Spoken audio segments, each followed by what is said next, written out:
bem-vindos a mais um episódio do podcast Sala de Estar, da editora Antena. Jornal Antena, Jornal de Roca Salles, Jornal de Rio Vado, todos no Rio Grande do Sul.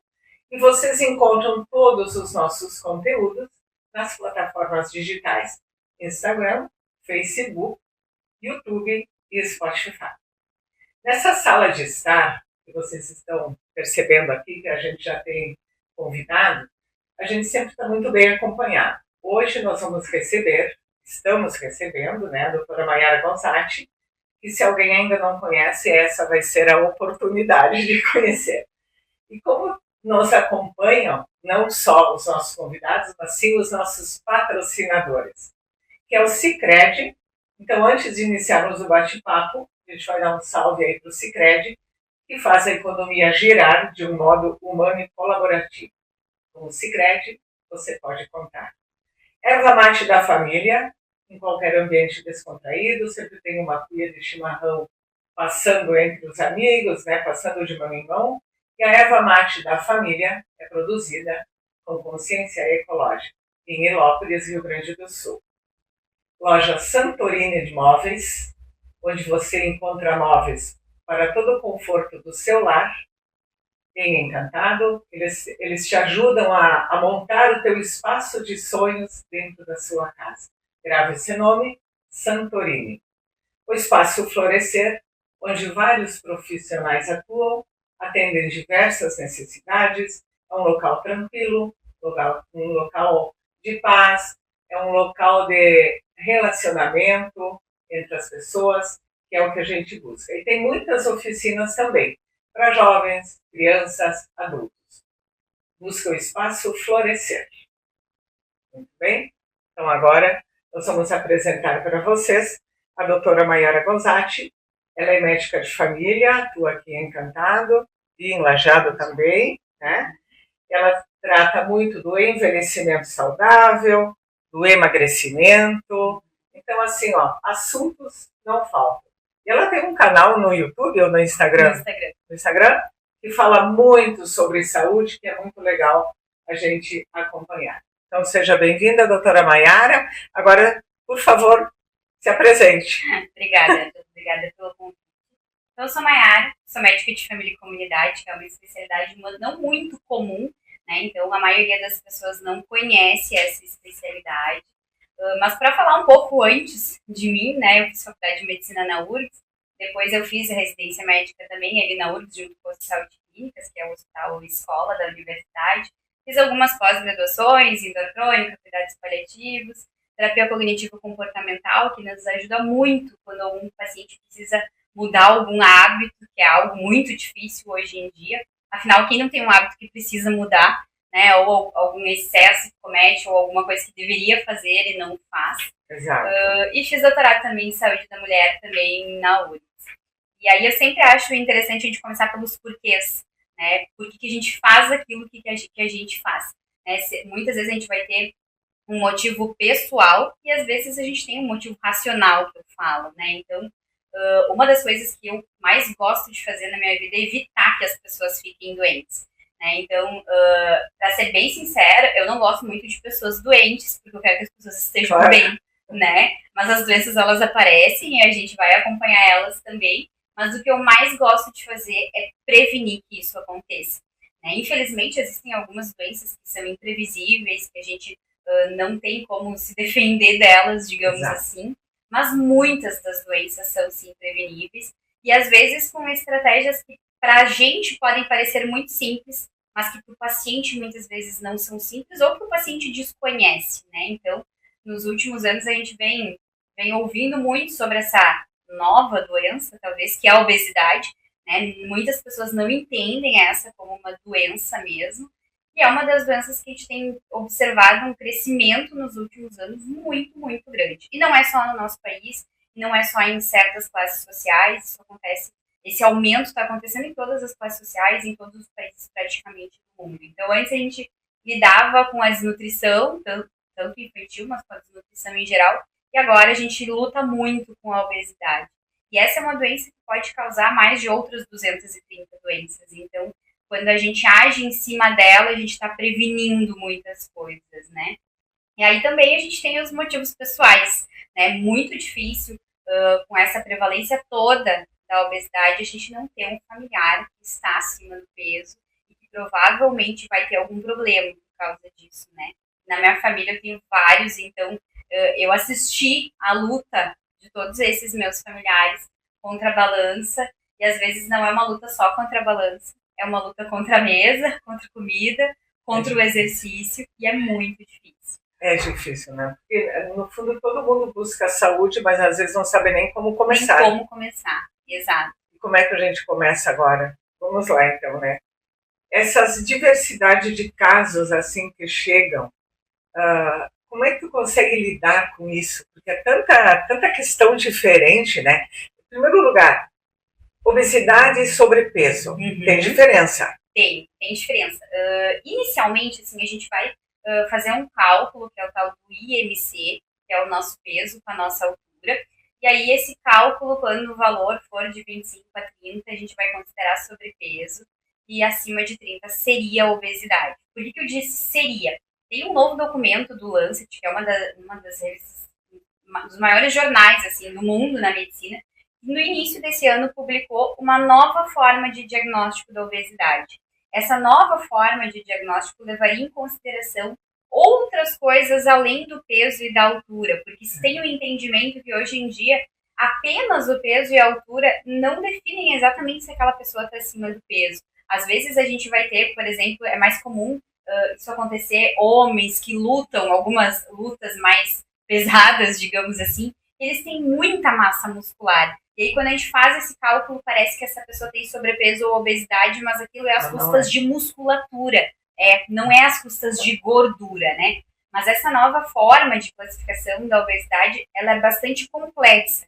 Então, esse documento foi publicado no início desse ano e se está estudando o quanto realmente isso é aplicável, porque aí a gente iria levar em consideração não só esse IMC, mas também a gordura corporal, sintomas de obesidade, que seriam mais de 18 critérios. Então, querendo ou não, é algo que dificulta o diagnóstico de uma doença muito comum.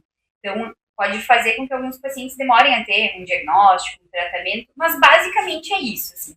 Hoje em dia, fora essa novidade que a gente tem, por enquanto, sobrepeso é esse tal de IMC entre 25 e 30, e obesidade é acima de 30 mesmo. E tem os falsos magros também, né? Isso, é isso aí. É uma outra situação, né? Então, a gente vê muito, assim, quando a gente fala de falso magro, na verdade, a gente está mais falando de uma pessoa que aparentemente tem um peso adequado, mas que talvez tenha hábitos que não sejam bons, ou exames que estão totalmente alterados, muitas vezes por seus hábitos, né? Então, a gente vê pacientes que, quando a gente olha o peso deles, a gente solicita alguns exames para avaliar a saúde em geral, né? Glicose, que é o açúcar no sangue, ou até exames como, por exemplo, colesterol. Enfim, até alguns pacientes que eventualmente a gente vai avaliar artérias do coração, as veias e tudo mais. E aí a gente descobre que o resultado daqueles exames não combina em nada com aquele paciente que está na nossa frente, né? É por isso que essa ideia de talvez a gente não levar mais tanto em consideração só o tal de IMC, ele não seria completo. Mas por um primeiro momento, assim, para a gente ter uma ideia geral de quem está acima do peso ou não, ele seria suficiente. Assim. Muito bem.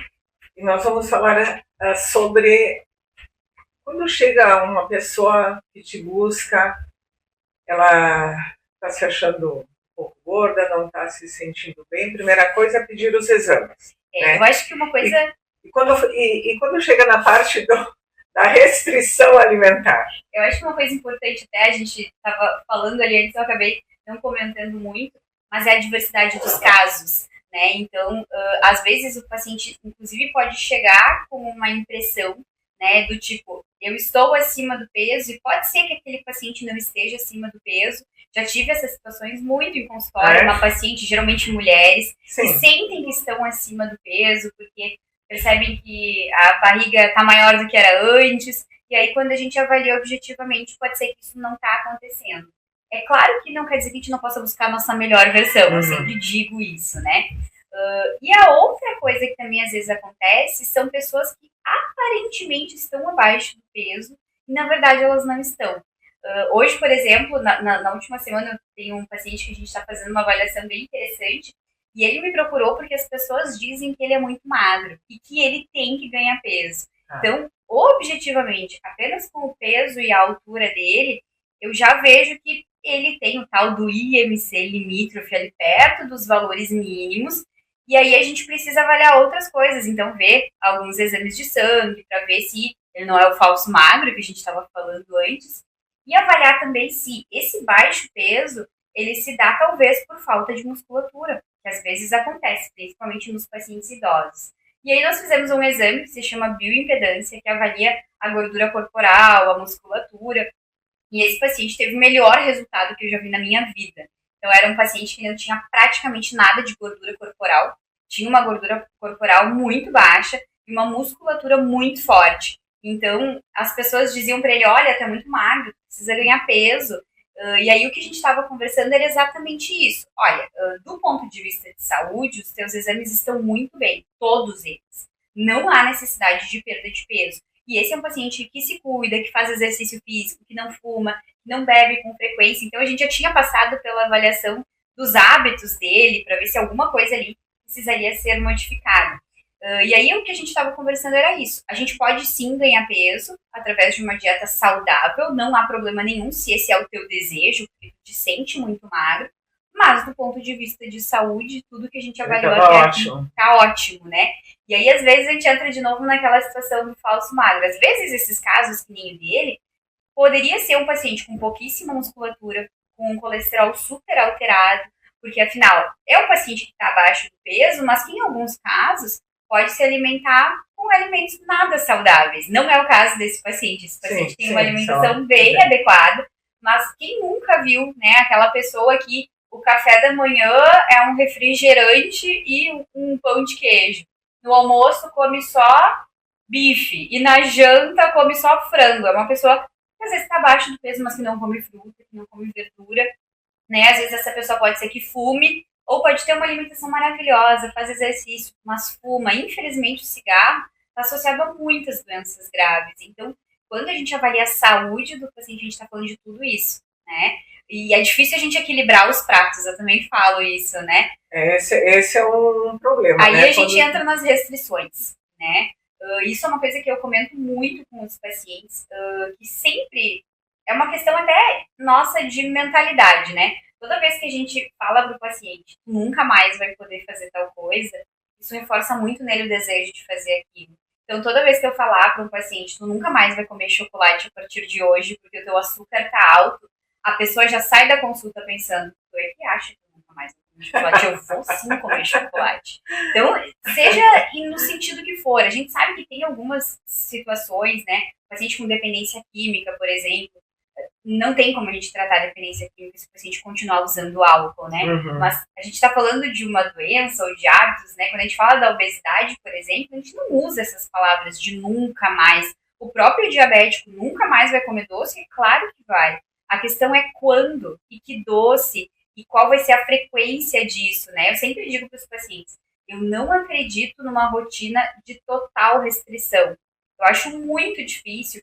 De novo, tem pessoas que têm doenças que não podem comer certos tipos de alimentos, né? Sim. O paciente que tem doença celíaca, que é a doença que não pode comer glúten, essa pessoa realmente não pode comer. Então, é muito difícil, a gente vai ter que buscar motivação e aceitação do paciente para aceitar essa doença e não ter contato com esses alimentos. Mas falando de alguém que não tem uma doença que faz a gente ter que fazer restrição, pensar que o paciente nunca mais vai comer pizza, hambúrguer, batata frita, eu como, eu falo para as pessoas, eu também como, a questão é quando, né? Qual é a frequência? Já me aconteceu muitas vezes, assim, de chegar, por exemplo, cheguei no hospital e aí a equipe da enfermagem tá ali e escondem alguma coisa. A gente chega e percebe. E elas falam, escondem de mim. Guarda que eu não quero estar vindo. Eu sempre chegava e falava, gurias, claro que eu como isso. Eu como bolo, eu como batata frita. Só que a questão é quando que a gente... E o quanto. Né?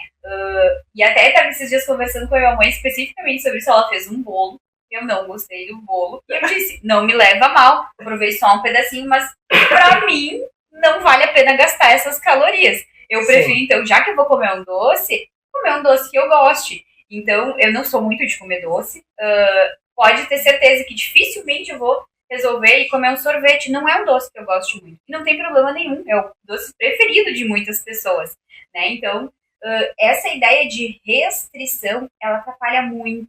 E tem uma outra coisa também muito importante, que a gente vê ao longo da vida das pessoas que entraram nessas dietas restritas, eles têm um aumento da quantidade de diagnósticos de compulsão alimentar, que é uma doença relativamente grave, no sentido de trazer muito desconforto para o paciente. Então, por isso, hoje em dia, a gente não quer restrições na vida das pessoas. A gente quer realmente o equilíbrio, né? Claro, às vezes tem pessoas que são muito seletivas, que a gente fala. Então, não gostam de nada que é saudável. Aí, bom, Sim. Eu não como isso, não como aquilo, não como fruta, não como nada. Eu conheço gente assim isso também. Aí. Mas na minha prática, o que eu mais vejo nos pacientes acima do peso, e muitos deles me dizem exatamente isso. Doutora, eu tô assim porque eu gosto de comer. E eu gosto de comer tudo. Eu não tenho problema com nada. Sim, hoje de manhã mesmo, assim. a minha paciente me disse, eu quero muito perder peso e eu não tenho problema nenhum com nenhum alimento. O que tu me falar para comer, eu vou comer. Eu gosto de tudo. Eu gosto de fruta, eu gosto de verdura, eu gosto de tudo. Então, é bem comum isso nos pacientes que são acima do peso, realmente eles gostarem de muita coisa. Comem de tudo, né? E aí, toda vez que a gente traz isso, não, tu nunca mais vai comer isso. Já é uma coisa que traz restrição para a pessoa também, né? E eu geralmente digo assim, pensa numa das coisas que mais gosta de comer ou de tomar chimarrão, café, alguém te dizendo, não, nunca mais tu vai tomar isso. A gente já fica, não sei se eu confio nele. Não sei se é uma boa, porque eu já ouvi falar, né? Então, claro, de novo, existem situações nas quais essa orientação de nunca mais pode fazer sentido. Mas quando a gente fala de buscar uma vida mais saudável, o nunca mais praticamente não existe. Eu já aboliu isso aí. Já. A gente vê, né? Tem muitos vídeos e tem muita coisa sobre isso, sobre aquilo.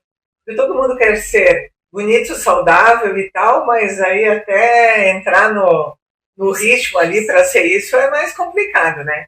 Eu sou uma que adoro doce. Uhum. Não vai poder me dizer, eu já não vai mais poder comer chocolate. Vai ser difícil, né? Eu gosto. Daí esses dias eu estava lendo, porque o médico tal, não sei o que, ele disse que se tu ficares 14 ou 15 dias, não sei, sem comer doce, o teu cérebro vai identificar isso e tu não vai mais ter a vontade de comer doce, porque o doce, eu vejo por mim, quanto mais tu come, mais tu comeria, né? Isso aí. Às vezes, uma barra de chocolate, por exemplo, se eu pegar uma barra de chocolate, eu comeria ela inteira. Uhum. Então, às vezes eu digo, então aceita um pedacinho? Não, um pedacinho eu já não quero, porque se eu começar a pegar esse pedacinho, eu vou até o final da barra, então eu prefiro não comer, né?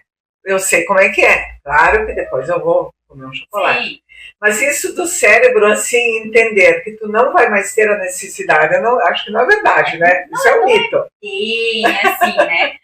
A gente sabe que os alimentos mais palatáveis, que a gente fala, e não são só os doces, por isso também que tem essa variação tão grande, assim.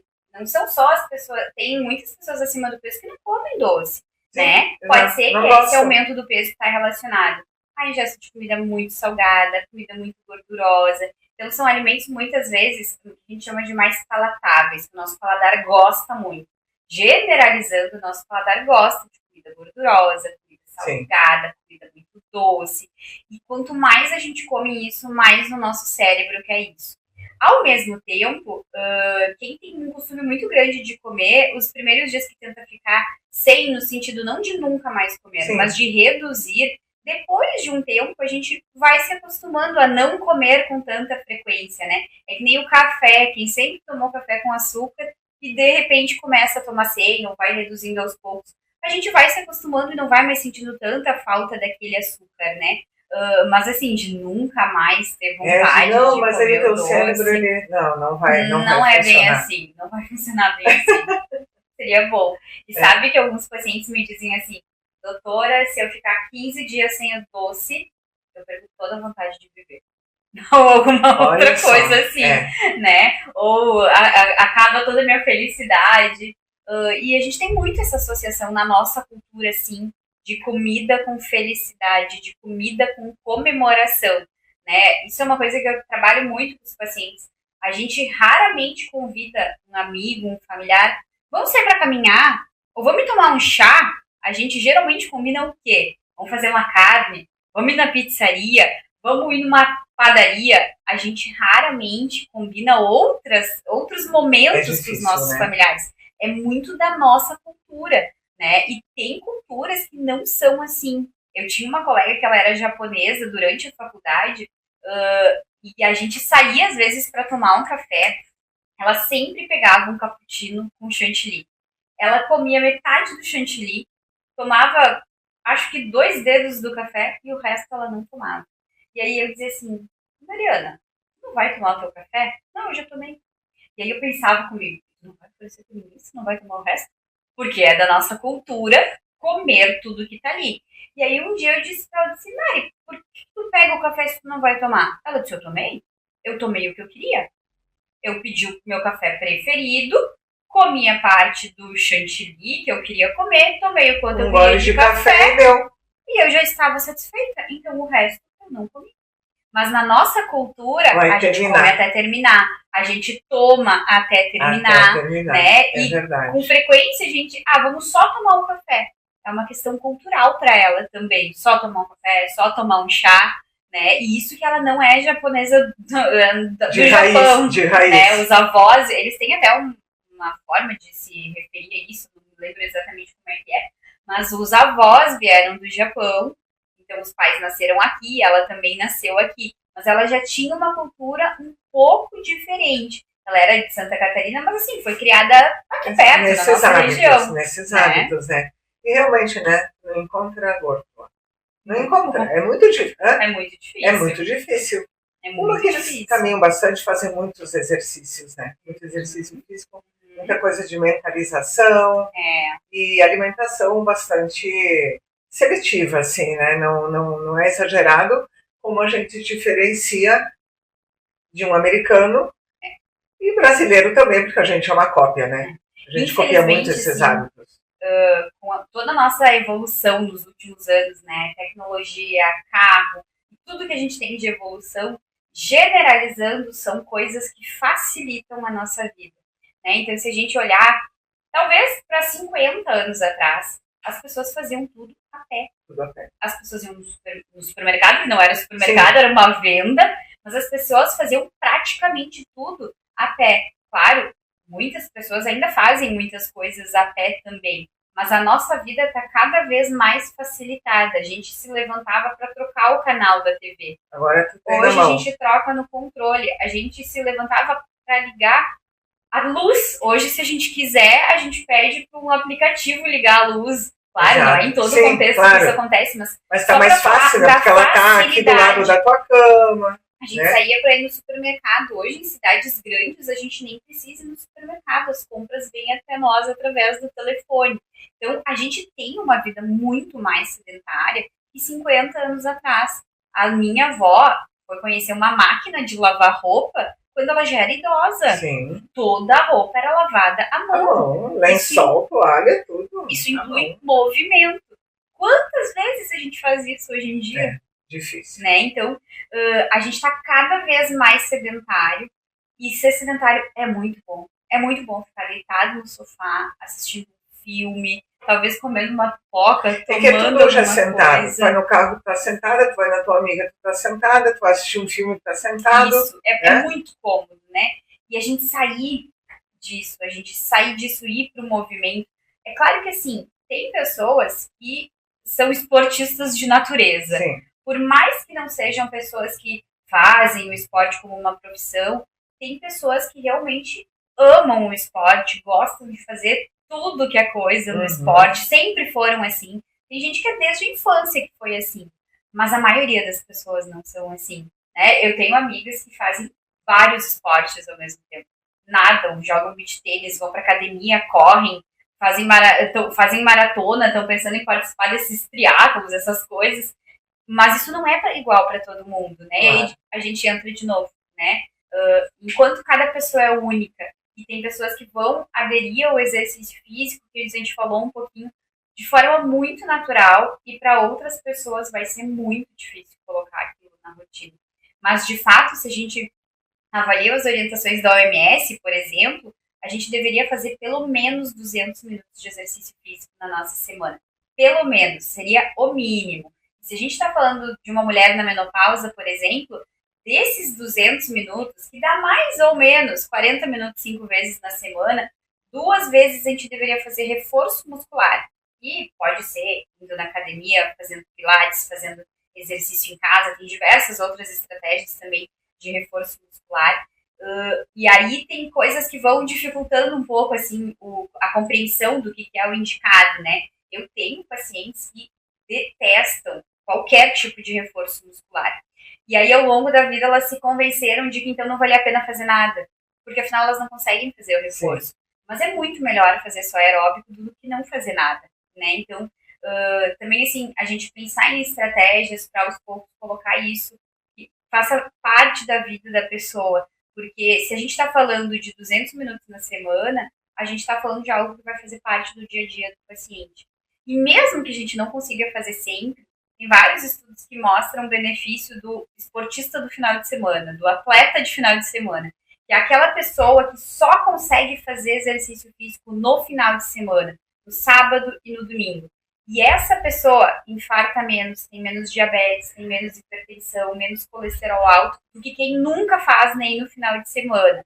Claro que pode me dizer, mas ela também vai ter mais do que aquele que faz todos os dias. Sim. Eu sei, mas muitas vezes a gente vai estar pensando nisso. O que é melhor dentro de um contexto que a gente não consegue fazer nada, né? Sim. E eu estava vendo, tem tantas, até em casa, quem não pode, aquelas bicicletinhas, né, aquelas mini bike. Isso aí será que funciona? Tem umas pequeníssimas. Né? Tu coloca ali e vai pedalando, qualquer sentada. Coisa que nos colocar será em que movimento. Isso aí tem algum efeito? Qualquer coisa que nos colocar em movimento tem efeito. A gente tem alguns estudos hoje que mostram o benefício da gente fazer o que no inglês eles chamam de snack, que seriam lanches, seriam exercícios curtos em pequenos espaços de tempo. E compara isso com não fazer nada. Mesmo esse pequeno exercício, que seria 1 minuto, caminhar 1 minuto na esteira, 2 minutos na bicicleta, já mostra um efeito melhor do que a pessoa que não faz nada.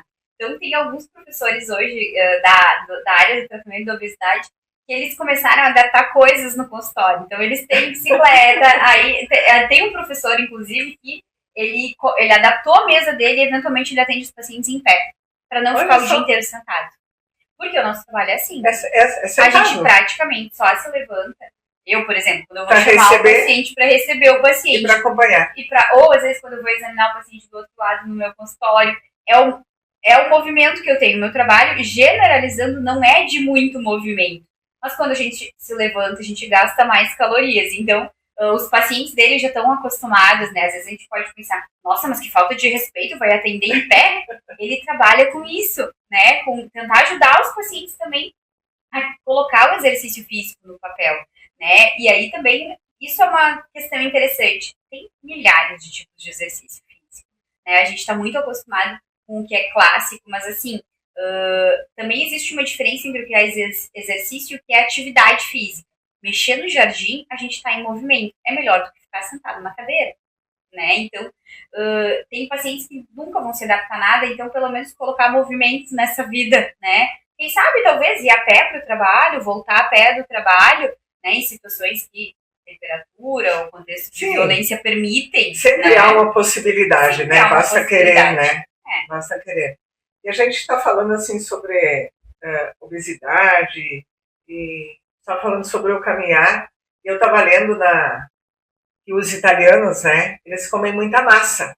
E a massa é um produto que tu encontra em todos os países. Ele é um produto universal, né, a massa. E os italianos comem muita massa. E aí eu estava lendo que só que eles têm uma restrição, que eles comem não mais que 80 gramas, e a diferença nos molhos. Sabe que isso é uma questão importante. 80 gramas não é muito, né? 80 gramas não é um pratão de massa. Então, tem esse primeiro ponto, que é a quantidade. E aí tem várias coisas importantes. Uma, nos últimos anos que a gente tem visto a obesidade ser cada vez mais frequente, não só obesidade, diabetes, hipertensão. É claro que a gente tem que considerar que as pessoas estão vivendo mais. Sim. Quantas pessoas faleciam com 50, 60 anos? Com 50 anos tu já era extremamente velho. Não tinha nem tempo de desenvolver essas doenças em alguns casos, né? Mas a gente olha nos estudos, eles mostram o quê? Que esse crescimento, ele tem muito mais relação com o aumento da quantidade de gordura que a gente ingere e não de carboidratos. E com a falta de movimento que a gente tem. Então, não tem tanta relação com o carboidrato, né? Claro que a gente sabe que sim, muito carboidrato não faz bem para a saúde, a gente não precisa comer grandes quantidades diariamente, a gente não deveria misturar muitos carboidratos também nas mesmas comer pão com batata. Embora possa, mas não deveria, né? E uma coisa que a gente... tem um seriado muito legal que estava na moda um tempo atrás, eu não me lembro exatamente o nome dele, mas é O Segredo de Quem Vive Até os 100 Anos, O Segredo das Zonas Azuis. É um seriado mais ou menos assim o nome. E aí eles investigam principalmente alguns locais nos quais as pessoas são centenárias, em que tem mais centenários no mundo. E um desses locais é especificamente na Itália. E aí mostra esse costume deles de comer mais carboidrato, de comer mais massa. Mas nesse mesmo seriado ele também mostra que essas pessoas também caminham muito, porque elas moram em locais em que elas vão ao supermercado a pé ou de bicicleta, porque o acesso a carros é muito difícil, são aquelas regiões mais montanhosas da Itália, que a gente vê ruas estreitinhas, muito antigas, em que nem existia carro para passar nelas. Então são pessoas que moram em casas de 2, 3 pisos, que precisam subir e descer aquelas escadas milhares de vezes todos os dias. E aí mostra outras regiões também do mundo em que vivem esses centenários e os segredos deles, então, né? E basicamente alguns segredos deles são uma alimentação mais natural, com muita fruta, muita verdura. E os italianos têm muito, que nem tu falaste, dos molhos, né? Molho muito baseado no tomate, em outros, né? Em outros ingredientes também. E também essa questão específica do movimento e também das relações sociais, né? A gente teve um estudo que foi publicado há uns 2 anos atrás, se eu não me engano, que foi feito em Harvard, que é uma das maiores escolas de medicina, e eles avaliaram o que torna as pessoas realmente felizes. E aí eles acompanharam, foi uma das avaliações mais longas da história, e dentro desse grupo de pessoas que eles acompanharam, começou lá em 1930, não me lembro exatamente esse estudo, tem alguns, eles pegaram pessoas e acompanharam elas, e algumas delas viraram presidentes dos Estados Unidos, e outras funções super importantes dentro do país, assim como algumas pessoas tiveram uma vida normal.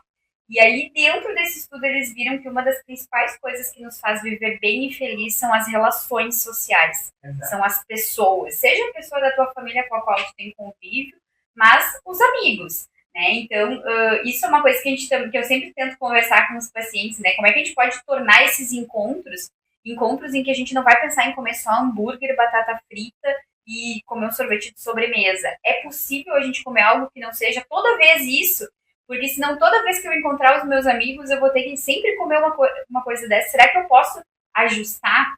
E na nossa cultura a gente tem uma coisa que eu acho muito boa, que é o churrasco. É muito bom para quem quer ter uma alimentação adequada, né? Não comer muita fritura, porque o churrasco não é uma fritura. A gente, se puder, de preferência, obviamente, deixar a gordura de lado. Na nossa cultura a gente vai comer o churrasco. Aqui no sul a gente não é muito de molhos com o churrasco, a gente é a carne mais pura e salada. A maionese é uma outra história, vou deixar para um outro momento. Mas funciona muito bem, né? E é uma ideia muito legal a do churrasco que a gente adora, né? Okay. Então, nós estamos indo quase para o finalzinho do podcast, mas eu não vou deixar de perguntar sobre essas dietas milagrosas. Primeira delas, jejum intermitente. O jejum intermitente, assim, é uma estratégia que... Qual é a ideia, né? A gente aumentar o tempo que a gente vai ficar sem se alimentar. Então, fazer o jejum, obviamente, né? Mas a gente tem que ter alguns cuidados com o jejum. Primeiro, nem todo paciente pode fazer. Então, tem pacientes que têm condições de saúde que não permitem fazer o jejum intermitente. Tem pessoas que não se adaptam ao jejum intermitente, porque algumas pessoas, quando não tomam café da manhã, por exemplo, ficam desatentas, têm um rendimento pior, ficam irritadas, ficam bravas. Então, essas pessoas podem não se adaptar ao jejum intermitente. A ideia do jejum intermitente é que a gente vai comer por menos horas no dia, mas a gente não vai compensar o que a gente não comeu nas outras horas, né? Então, por exemplo, o paciente que faz o jejum de não tomar o café da manhã, ele não pode pegar, digamos assim, essas calorias do café da manhã e diluir ao longo do dia, porque se ele está pensando em perder peso, de nada vai adiantar, porque a quantidade de calorias ficou parecida. Então, quando a gente indica essa estratégia, é um paciente que, por exemplo, vai pular o café da manhã e vai direto para o almoço, vai comer o que ele teria comido no almoço se ele tivesse feito o café da manhã, e vai jantar o que ele teria jantado se ele tivesse feito o café da manhã. Normal, não vai aumentar em nada. Isso. Mas, de novo, nem todo mundo se adapta por diversas situações, por alguma preferência pessoal, por alguma questão de doença. Não é uma estratégia que eu indico muito para os pacientes, mas alguns pacientes funcionam muito bem com ela. Então, pacientes que já fizeram jejum intermitente, que já tiveram resultado com eles, que não ficam distraídos, que não têm problemas no trabalho, nas suas funções pela ausência da alimentação. Generalizando, é claro, diabéticos, gestantes, a gente não quer que façam esse tipo de estratégia alimentar, mas ela tem espaço para alguns casos específicos, assim, não é de todo ruim. A gente vê que com esse tipo de alimentação a gente vai ter menos pico de glicose, menos aumento de insulina. Para alguns pacientes pode sim ser benéfico, mas sem dúvida não é uma estratégia para todo mundo, né? E aí a gente fala das dietas mais comuns, né? Então, assim, low carb ou zero carb, que seria o carboidrato, aquelas dietas, por exemplo, Duncan, dieta mediterrânea, dieta com zero glúten, tudo que leva traz restrição, em geral não vai funcionar bem para a pessoa, né? A gente sempre diz que a melhor dieta é a que se encaixa na tua rotina, seja ela low carb, hiperproteica. E aí uma coisa das dietas que é importante sempre lembrar é que toda dieta que tem algo a mais, geralmente vai ter outras coisas a mais também, ou outras coisas a menos. Por exemplo, quando a gente quer ter uma dieta hiperproteica, que é muito boa para quem quer criar massa muscular, geralmente essa proteína vai vir do animal, né, para a maioria das pessoas. E a proteína animal, ela também traz gordura junto consigo. Então, a gente está acarretando o aumento da gordura muitas vezes também. Aquela dieta que a gente está fazendo uma low carb, ou seja, pouco carboidrato, muitas vezes ela vai ter uma quantidade maior de proteína, pode não ser uma hiperproteica, porque a gente está comendo pouco carboidrato, né? E tem uma dieta que é uma dieta que a gente gosta muito, que é a dieta mediterrânea, que ela parte basicamente da ideia da gente se alimentar com alimentos naturais, né? Exato. Comer bastante fruta, comer bastante verdura, preferir as gorduras naturais, digamos assim. Então, a gordura do abacate, a gordura do azeite de oliva. Claro que sempre com moderação. Sim. Ter o hábito de comer frutos do mar, ter o hábito de comer carnes magras, né? É uma dieta que é muito boa para controle de colesterol e tudo mais. Mas, de novo, a melhor dieta é aquela que se adapta àquela pessoa. Porque a gente sempre tem que lembrar que, assim, tem gente que não gosta de ovo, tem gente que não gosta de frango. E não adianta a gente ficar querendo dizer, não, mas tu tem que fazer isso. Não vai funcionar, né? Muito bem. Então, a gente encerra o nosso podcast agradecendo a presença da doutora Maiara Gonzatti. E para quem pretende perder uns quilinhos, a doutora está aqui com todas essas informações para vocês. Obrigada aos nossos patrocinadores, Sicredi, Erva Mate da Família, Santorini Imóveis e Espaço Florescer. Obrigado pela presença, por nos acompanhar nesse podcast e até a próxima. Tchau, tchau.